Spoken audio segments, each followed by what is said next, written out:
we are coming from what has been described as the third world, which immediately conveys the message that we are handicapped in many ways. Governance is still rudimentary. Institutions are very fragile.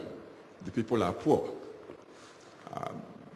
Mass unemployment, high illiteracy rates, diseases of all sorts around our part of the world, in the tropics. Migration, internal or regional migration, desertification around our area, also sea erosion. All these problems are there for our young governments, especially the elected ones.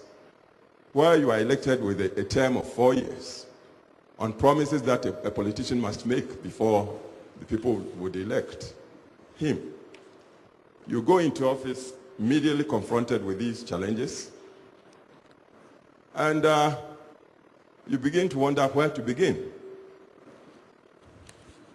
only to also come under the onslaught of climate change. Rainfall is getting more and more erratic. So we suffer floods when we least expect them. And then droughts come to frustrate agriculture, which is still pristine, subsistence agriculture, and with the people looking up to government for help. These are the problems. And both directly and indirectly, I believe countries within the category of Ghana are suffering serious stresses. We learn that there must be justice in terms of trying to tackle the problems caused by the climate change. The justice is that the developed world, which also are the rich world, contributed more to the climate change than us in the poorer parts of the world. Because through science and technology, they are spewing the hydrocarbon gases all over, causing the depletion of the ozone layer and bringing on all of us these hard to predict disasters that the world is suffering. They, with science and technology, are very close to diagnosing the troubles afflicting the world through climate change. They also have the resources to do something about adaptation.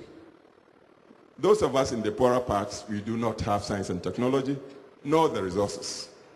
So for us to make headway, it's just right that a forum such as we are addressing now should become the voice of the voiceless. They should be the global pressure group on the developed world to accept responsibility, to do something, to enable the less developed come to grips in terms of adapting to the changes. I believe this would go some way to alleviate some of the pressures on us. But I should say here that personally, I'm almost pessimistic in the sense that it looks like man is racing nature. And when you look at the history of the global change in recent times, it seems even the best in terms of scientific and technological advanced nations have been overtaken by events. And it's not as if nature is static. So even as we call on the advanced parts of the world to assume their share of responsibility in tackling these problems, we want to know that the United States of America, Europe, Japan, and others, whether they are equipped enough to be correct with their predictions, because they themselves seem to suffer under climate change. America, through the past 2-3 years, has been overtaken by symptoms of climate change. the flooding, the fires, and so forth, so on in the United States. When you come to Europe, the streets of London within the past 3-4 years have been flooded as never before. Japan is constantly under pressure, and the emerging countries like China, India, they all suffer these things. So I just wonder whether just using palliatives like predicting the weather would be enough, and even giving resources to smaller countries like Ghana to adapt would be enough.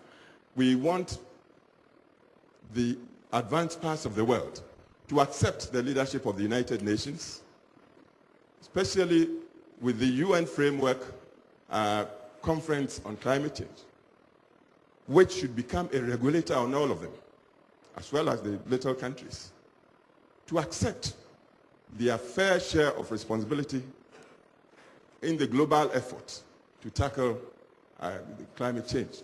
And if we would have such an authority, then it wouldn't seem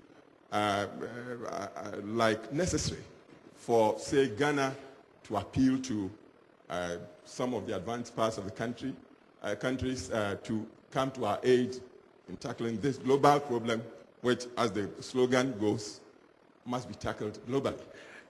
Do you have a clear view as to, particularly after the discussion in the last session, and also because of the Human Impact Report, about the correlation there is between climate change and the kind of social and other challenges in your country? How much did you see change in your 8 years as president? In other words, are you prepared to say there is a very direct correlation or not? Yes, I see a direct correlation in the sense that about 3 years ago in Ghana, we suffered some flooding that we couldn't predict. And this flooding washed off farmlands, destroying crops, and in fact washing the fertile surface soils in the northern part of the country, which would cover about a third or quarter of the population of Ghana. And government had to quickly make appeal internationally to get resources to look after the humans around those parts. The budgeted resources were just not adequate to meet the challenge. So I believe there's a direct correlation. That flooding set back our planned programs as government, set back our planned programs quite considerably. And that's just an example. But there are others I could tell you about with time. So there is a direct correlation. And the unpredictability of whether it's flooding or drought is something that governments are at a loss to come to grips with. Right. Senator Legarda, you come from a country which is plagued by multiple challenges, particularly on climate change, and you yourself are a special emissary for risk reduction as well. What's your assessment about nations at risk like your own, how much that voice is being heard and where the stresses are at the moment?